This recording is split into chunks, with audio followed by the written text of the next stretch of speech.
አርእስተ ዜና የትግራይ የማዕድን ሀብት ከብክነት ነፃ በማድረግ በአግባብ ለህዝብ ጥቅም እንዲውል መንግስት አስፈላጊውን ድጋፍ እንደሚያደርግ የትግራይ ጊዜያዊ አስተዳደር ፕሬዝዳንት ጀነራል ታደሰ ወረደ ገለጹ።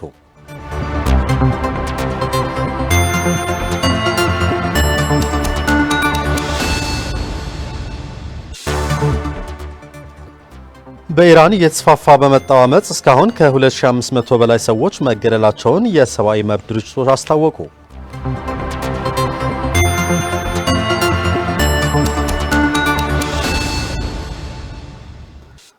ጤና ይስጥልን ተመልካቾች፣ ከትግራይ ቴሌቪዥን የሚተላለፍ የአማርኛ ቋንቋ ዜናችን አሁን ጀምሯል። ከዜናዎቹ ጋር በእምነት ሰለሞን ነኝ። የትግራይ የማዕድን ሀብት ከብክነት ነፃ በማድረግ በአግባብ ለህዝብ ጥቅም እንዲውል መንግስት አስፈላጊውን ድጋፍ እንደሚያደርግ የትግራይ ጊዜያዊ አስተዳደር ፕሬዝዳንት ጀነራል ታደሰ ወረደ ገለጹ።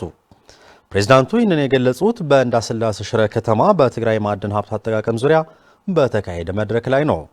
በመድረኩ ላይ በማዕድን ሀብት መንቀሳቀስ ዓላማ አድርጎ የተመሰረተው ሳግላ ቢዝነስ ግሩፕ አክሲዮን ማህበር ይፋ የማድረግ ስነ ስርዓትም ተካሂዷል።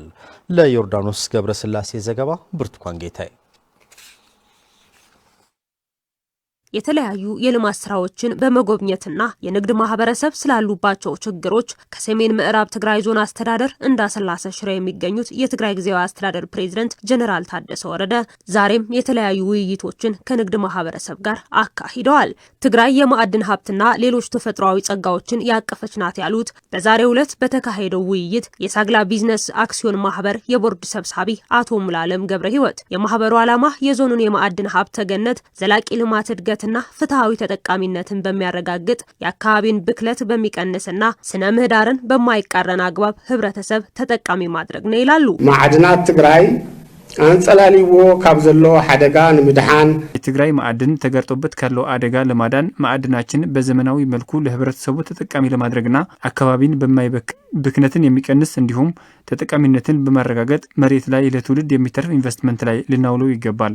ማዕድኖች ሀብት ናቸው፣ ነገር ግን በስርዓት ካልተዳደሩ አደጋቸው ያመዝናል ያሉት በመድረኩ ጥናታዊ ጽሑፍ ያቀረቡት ምሁራን ዋስትና የሌለው የማዕድን ቁፋሮ ያለው ችግር ባክኖ የሚተርፈውን ገቢ እንዴት ማዳን ይቻላል? ሲያናይድና ሜርኩሪ ማዕድኖችን ለማጠብ የሚያገለግሉ መርዛማ ኬሚካሎች አስወግደህ ሰውና አካባቢህን እንዳይጎዳ የትግራይ ማዕድኖችን ከስጋት ወደ ሀብት የሚቀይሩበት መንገድ ከዓለም አቀፍ ተሞክሮ ጋር በማዛመድ ጥናታቸውን አቅርበዋል። ኣብ ኩሎም ናይ ዓዳና ቦታታት ትግራይ በቢሊዮናት ዝግመት ወርቅን ካልኦት ክቡራት ማዕድንን ዝሓዘ ተረፈ ምርት ተደብረው ይርከቡ። ሁሉም የትግራይ ማዕድን ቦታዎች በቢሊዮኖች የሚገመቱ ወርቆችና ሌሎች የማዕድን ተረፈ ምርቶች ተጥለው ይገኛሉ።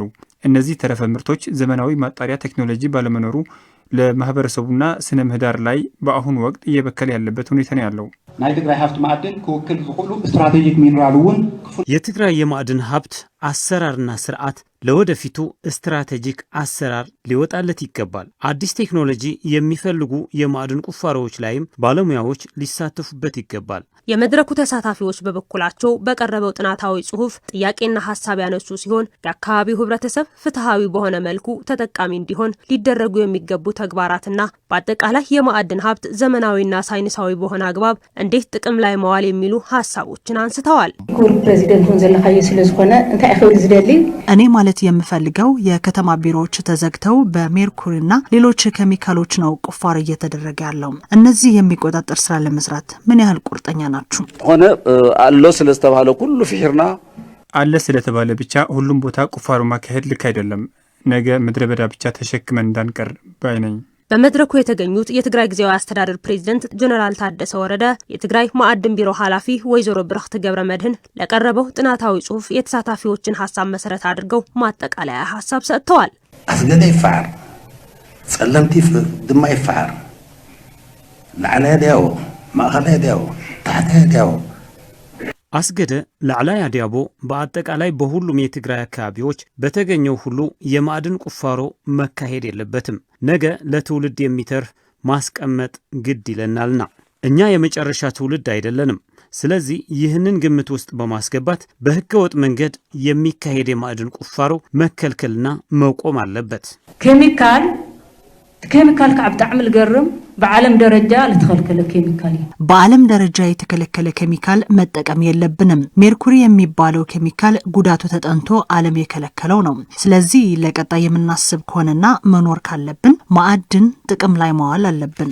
በተያያዘ ዜና የትግራይ ጊዜያዊ አስተዳደር ፕሬዝዳንት ጀነራል ታደሰ ወረደ በአሁኑ ወቅት ወደ ሸራሮ በማቅናት ከታህታይ አዲያቦ ህዝብ ከኩናማ ብሔረሰብ ተወካዮችና በአካባቢው ከሚገኙ ተፈናቃዮች ጋር በሰላምና በተለያዩ ጉዳዮች ዙሪያ እየተወያዩ ይገኛሉ።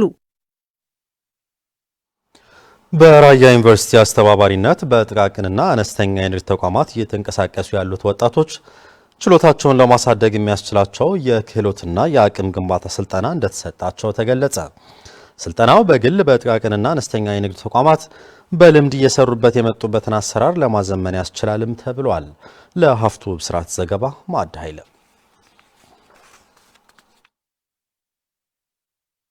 ራያ ዩኒቨርሲቲ ከስራ ፈጠራ ክህሎት ሚኒስቴር ጋር በመተባበር በጥቃቅንና አነስተኛ እንዲሁም በተለያዩ የንግድ ዘርፎች የተሰማሩ ወደ አዲስ የስራ ፈጠራ እንዴት መሸጋገር እንደሚቻል ያለመ ስልጠና በማጫው ከተማ ተሰጥቷቸዋል። በራያ ዩኒቨርሲቲ ምክትል ፕሬዝዳንትና የሳይንሳዊ ኢንዱስትሪያል ቴክኖሎጂ ዳይሬክተር ዶክተር መሐሪ ኃይለ እንደገለጹት ስልጠናው በግል በጥቃቅንና በአነስተኛ የንግድ ተቋማት በልምድ እየሰሩበት የቆዩትን አሰራር ለማዘመን ያስችላቸዋል ብለዋል። በተለመደው አካሄድ ከሄድን ቢዝነሶችን ውጤታማ ማድረግ አንችልም።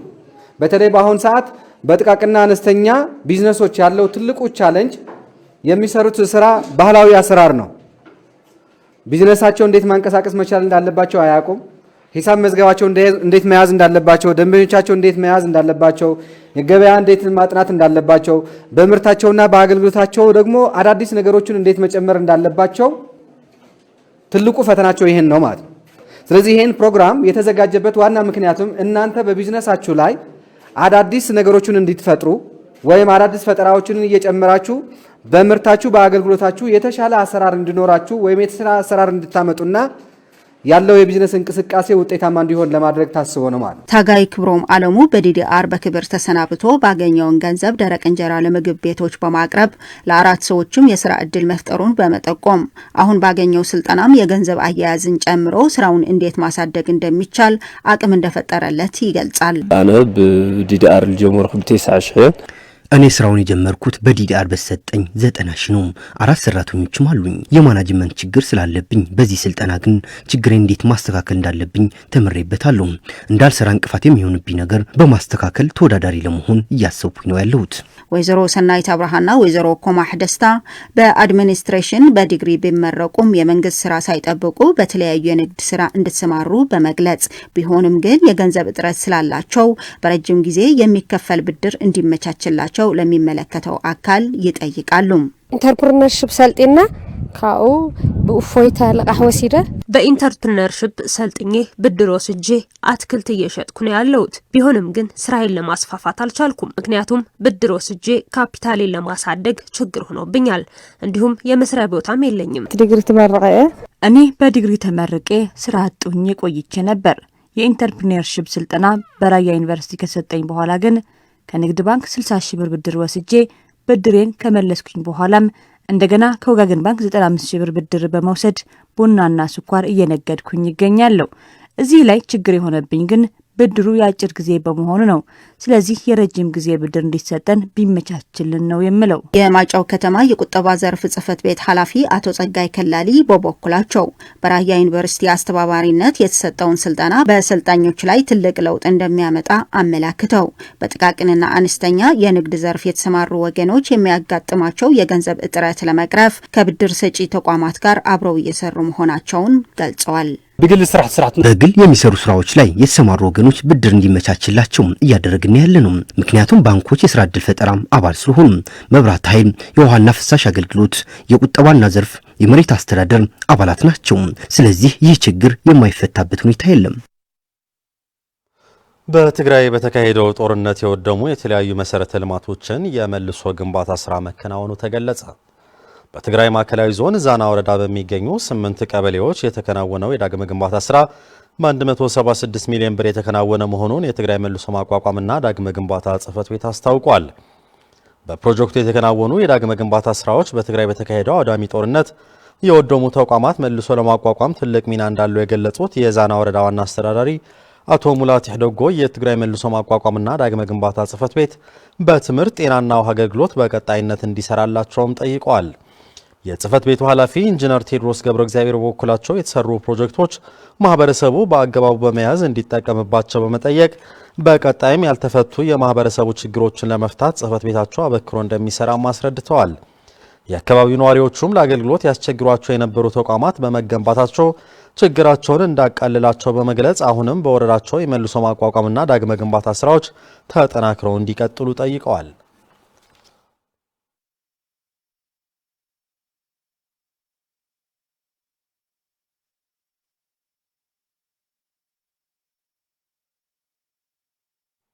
ዜናዎቻችን ይቀጥላሉ። በሐውዜን ከተማ በመስኖ ልማት የተሰማራ ወጣት የስደት ህይወትን አስከፊነት በመግለጽ በአትክልትና ፍራፍሬ የመስኖ ልማት ተሰማርቶ በመስራት ከራሱ አልፎ ለሌሎችም አብነት መሆኑን ገለጸ። ወጣቶች የአካባቢያቸውን ሀብት ተጠቅመውና ሰርተው መለወጥ እንደሚችሉ መገንዘብ ይኖርባቸዋልም ብሏል። ለሸዊት ሙሉ ዓለም ዘገባ ሙሉ ብርሃን ዳርጌ። ወጣቶች በአገር ሰርተው ከመለወጥ ይልቅ በማወቅም ሆነ ባለመረዳት ባጠረ ጊዜ ለመለወጥ ካለ ፍላጎትና ጉጉት የተነሳ የስደትን ህይወት እንዳማራጭ ሲጠቀሙ ይስተዋላል። እንደ ውጤቱም በርካታ ወጣቶች በህገወጥ መንገድ በሚያደርጉት ጉዞ ህይወታቸው ይቀጥፋል። በዚህ መንገድ በ2016 ዓ.ም የስደትን ህይወት በመምረጥ ያልፍልኛል ሰርቼ ለወጣለሁ ብሎ ከሀገር የወጣው የሐውዜን ወረዳ ሰላም ቀበሌ ነዋሪ የሆነው ወጣት መዝገበ ለገሰም የዚሁ ሰለባ ነበር። የስደትን አስከፊነት በመረዳት ወደ ሀገሩ በመመለስ በወላጆቹ እርሻ ላይ አትክልቶችንና ፍራፍሬዎችን በመስኖ ልማት ተሰማርቶ እንደሚገኝ ይገልጻል። መሬት ናይ ወለዲ ዝቀይሕ ሽጉርትኒ ጻዕዳ ሽጉርትኒ መሬቱ የወላጆቼ ነው። ሽንኩርትና ጎመን ለገበያ ሊቀርብ ደርሷል። በቤቴ ያለ ጸጋ ማን ያውቀዋል? እዛ ያለ ህይወት ከዚህ ጋር አይገናኝም። የትም ውለህ ነጻነትን ይዘህ በቤትህ ነው የሚሻለው። በሐውዜን ወረዳ ሰላም ቀበሌ ነዋሪ የሆኑ ቄስ ገብረስላሴ ተካም ቢሆኑ በመስኖ ልማት በመሰማራት አትክልቶችንና ቋሚ ተክሎችን በማልማት በክረምት የተዘሩ አትክልቶችን ፈጥረው በመሰብሰብ በሌሎች በመተካ ተጠቃሚ መሆናቸውን ይገልጻሉ። እዚህ ውስጥ ያው እዚህ ራዕይ ጊዜ ተቀምጠኛ የሚታዩት ቆስጣ ለአራተኛ ጊዜ ነው የተቆረጠው። አንድ 20 ሺህ አግኝቼበታለሁ። በእህል ግን አንድ ኩንታል ነው ያገኘሁበት። በቆስጣ ሲሆን ግን አንድ ጊዜ ተክለህ ውሃ ነው የሚጠይቅህ እንጂ ሌላ ድካም የለውም። ወጣቱም ሆነ ሁሉም ህብረተሰብ የስደትን አስከፊነት በመረዳት የአካባቢውን ጸጋ ወደ ጥቅም በመቀየር ተጠቃሚ እንዲሆንም እነኚህ ወገኖች መልእክታቸውን አስተላልፈዋል። መንእሰይ ማውዚ ክሰርሕ ነዎ አውጎዙ መስወለዱ ወጣቱን ከወላጆች ጋር ሆኖ እዚህ ነው መስራት ያለበት። ከወላጆች ጋር ሆነ መስራት ይቅርና በረሃ ሂደህም ይሰራል። ዞሮ ዞሮ በማይሆን ቦታ ከመዋል ቤት ሆነ መስራት ነው የተሻለ የሚሆነው። አበገዛህ መስራህ ለዓድማት ከመገድ በቤትህ መስራት ነው ጥሩ። ከሰው ሀገር ስደት መመኘት በወላጆችህ እርሻም ቢሆን መስራት ይሻላል። በቤትህ እንዴት ሰርተህ መለወጥ እንደሚቻል አስበህ ተመራምረህ በአመት 2-3 ጊዜ ማምረት ይቻላል። የሐውዜን ወረዳ የመስኖ ባለሙያ አቶ ገብረ ኪዳን ገብረ ሚካኤል በወረዳው በአንደኛ ዙር 100 ሄክታር መሬት በላይ በመስኖ እየለማ መሆኑንና ለሁለተኛ ዙር ዝግጅቶች እየተከናወኑ እንደሚገኙም አስረድተዋል። አብሎም ዓመት ክለምዕ ኢልና ለሐዝናየ 1281 እዩ። በዚህ ዓመት ይለማል ብለን ያዝነው 1281 ሄክታር መሬት ነው። እስካሁን ያለማነው 1179.5 ሄክታር መሬት ነው። 21 የገጠር ቀበሌዎች አሉን። ከነዚህም 6ቱን አንደኛ ዙር በማጠቃለል ሁለተኛ ምዕራፍ ጀምረዋል። በሁለተኛ ዙር የያዝነው እቅድ 532 ሄክታር መሬት ለማልማት ነው። ለዚህ የሚመጥን ዝግጅቶች ተደርገዋል። አርሶ አደሮችም እርሻዎቻቸውን አለሳልሰው እየጠበቁን ነው። ያው በጥሩ ዝግጅት ነው የምንገኘው። የመቀለ ከተማ ወርሃዊ የውሃ አገልግሎት ክፍያ በቴክኖሎጂ ሊተገበር ነው ተባለ። የመቀለ ከተማ የውሃና ፍሳሽ ጽሕፈት ቤት ከወጋገን ባንክ ጋር በመተባበር በቴክኖሎጂ የታገዘ የክፍያ ስርዓት አገልግሎት ለማስጀመር ስምምነት ፈጽሟል። የመቀለ ከተማ የውሃና ፍሳሽ ጽሕፈት ቤት ኃላፊ ዶክተር አሸናፊ ዛብርሃ እንዳሉት አገልግሎቱ ከ100 ሺህ በላይ የውሃ ቆጣሪ ባለቤቶች እንደሚያካትትና ተገልጋዮች የውሃ ክፍያ ለመፈጸም ከሚኖረው መንገላታት እንደሚታደግም ተጠቁሟል። የወጋገን ባንክ ሰሜን ሪጅን ስራ አስኪያጅ አቶ ሀፍቶም ገብረ እግዚአብሔር በበኩላቸው አገልግሎቱ በኢብር ሞባይል ባንኪንግ በመሳሰሉት የባንኩ ዲጂታል አገልግሎቶች በኩል እንደሚከናወንም ገልጸዋል። የመቀለ ከተማ ወርሃዊ የውሃ አገልግሎት ክፍያ ስርዓቱ የኩሃ ክፍለ ከተማን ጨምሮ በ22 ከተሞች እየተሰጠ መቆየቱን የገለጹት አቶ ሀፍቶም ከጥር 12 2018 ዓ.ም ጀምሮ በመላው የመቀለ ከተማ ተፈጻሚ እንደሚሆንም አክለዋል። ተገልጋዮች የውሃ ወርሃዊን ክፍያ የሚገልጽ መልእክት ወደ ሞባይላቸው እንደሚደርሳቸው የገለጹት አቶ ሀፍቶም በሞባይላቸው በኩል ክፍያቸውን መፈጸም እንደሚችሉና ከዚህ በዘለለም በአቅራቢያው በሚገኙ የወጋገን ባንክ ቅርንጫፎች በመሄድ በቀላሉ መክፈል እንደሚችሉ መገለጹ የዘገበው ባልደረባችን በላይ ሽፈራው ነው።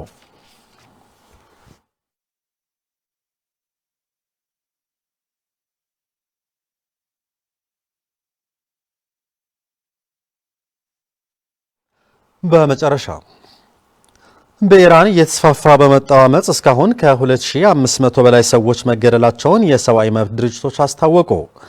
በሌላ በኩል የአሜሪካው ፕሬዝዳንት ዶናልድ ትራምፕ ደግሞ ኢራን የተቃዋሚ ሰልፈኞችን የምትገድል ከሆነ በጣም ጠንካራ እርምጃ እንወስዳለን ሲሉ አስጠንቅቀዋል። ለቢቢሲ ዘገባ ታደሰ ልጃለም። Crackdown remains in place and the regime is reportedly targeting those using Starlink satellites to connect with the outside world. ላለፉት 3 ሳምንታት በኢራን እየተካሄደ በሚገኘው የተቃውሞ ሰልፍ የኢራን የጸጥታ ኃይሎች ለተቃውሞ አደባባይ የወጡ ሰዎች ላይ በወሰዱት እርምጃ ከ2500 በላይ ሰዎች መገደላቸውን መቀመጫውን በአሜሪካ ያደረገው የሰብአዊ መብት ድርጅቶች ቡድን አስታውቋል። መቀመጫውን በአሜሪካ ያደረገው የሰብአዊ መብቶች ተሟጋች የዜና ወኪል ሃራና እስካሁን 1850 ተቃዋሚ ሰልፈኞች መገደላቸውን ማረጋገጡን ዘግቧል። የተቃውሞ ሰልፉን ተከትሎ ኢንተርኔት በተቋረጠባት ኢራን ከተገደሉት መካከል 135 ከመንግስታት ጋር ግንኙነት ያላቸው ናቸው የተባለ ሲሆን 9 ደግሞ ምንም ተሳትፎ ያልነበራቸው እንዲሁም 9 ህፃናት ናቸው ሲል የዜና ወኪሉ ዘግቧል። የኢራን ባለስልጣናት ለሮይተርስ 2000 ሰዎች መገደላቸው ገልጸው ለዚህ ሊጠየቁ የሚገባቸው አሸባሪዎች ናቸው ሲሉ ሰልፈኞቹን ወንጅለዋል። ትራምፕ በኢራን ላይ ስለሚወሰደው እርምጃ እንዲሁም በትክክል ምን ያህል ሰዎች እንደተገደሉ ማክሰኞ ምሽት ገለጻ ተደርጎላቸዋል ተብሏል። ይህ በእንዲህ እንዳለም የአሜሪካው ፕሬዝዳንት ዶናልድ ትራምፕ ድጋፍ እየመጣላቸው ነው ሲሉ ለሰልፈኞቹ መልእክት አስተላልፈዋል። ፕሬዝዳንት ትራምፕ በትሩዝ ሶሻል ማህበራዊ ድረገጻቸው ላይ የኢራን መንግስት ሰልፈኞቹን በመግደሉ ትልቅ ዋጋ ይከፍላል ካሉ በኋላ የተቋሙ ሰልፈኞቹ በድርጊታቸው እንዲቀጥሉበትም ጥሪ አቅርበዋል። የረብ የለሽ ግድያ እስኪቆም ድረስ ከኢራን ባለስልጣናት ጋር የነበረኝን ስብሰባ ሰርዣለሁ፣ እርዳታ እየመጣላቸው ነው ሲሉም ፕሬዝዳንት ትራምፕ ተደምጠዋል። በስተመጨረሻም በአሜሪካ ተቀማጭነቱን ያደረገው ተቃዋሚ ቡድን የሚጠቀምበትን መፈክር ኢራንን ዳግም ታላቅ እናደርጋታለን ሲሉም ጽፈዋል። የሰብአዊ መብት ድርጅቶች 2500 ተቃዋሚ ሰልፈኞች በኢራን ባለስልጣናት መገደላቸውን ሲገልጹ ትራምፕ ደግሞ አሜሪካ በጣም ጠንካራ እርምጃ እንደምትወስድ አክለዋል። ባለፈው ሳምንት በተቃውሞ ሰልፉ ላይ ያለ በቁጥጥር ስር የዋለው የ26 ዓመቱ ኢርፋን ሶሊታኒ ቤተሰቦቹን ሮብ ዕለት እንደሚገደል ለቢቢሲ ፐርሺያ አገልግሎት ተናግረዋል። ትራምፕ በአሜሪካ የቢቢሲ አጋር ለሆነው ሲቢኤስ የሚሰቀሉ ከሆነ የሆነ ነገር ታያላችሁ፣ እንደዚያ የሚያደርጉ ከሆነ በጣም ጠንካራ እርምጃ እንወስዳለን ብለዋል። በኢራን የኑሮ ውድነት ምክንያት ተከትሎ የተቀሰቀሰው የተቃውሞ ሰልፍ በሺዎች ለሚቆጠሩ ኢራናውያን ሞት ምክንያት የሆነ 3ኛ ሳምንት መያዙን የቢቢሲ ዘገባ ያመለክታል። ተመልካቾች ዜናዎቻችን አብቅተዋል። ስለተከታተላችሁ እናመሰግናለን። ከቀሪዎቹ የትግራይ ቴሌቪዥን ዝግጅቶች ጋር መልካም ቆይታ ይሁንላችሁ።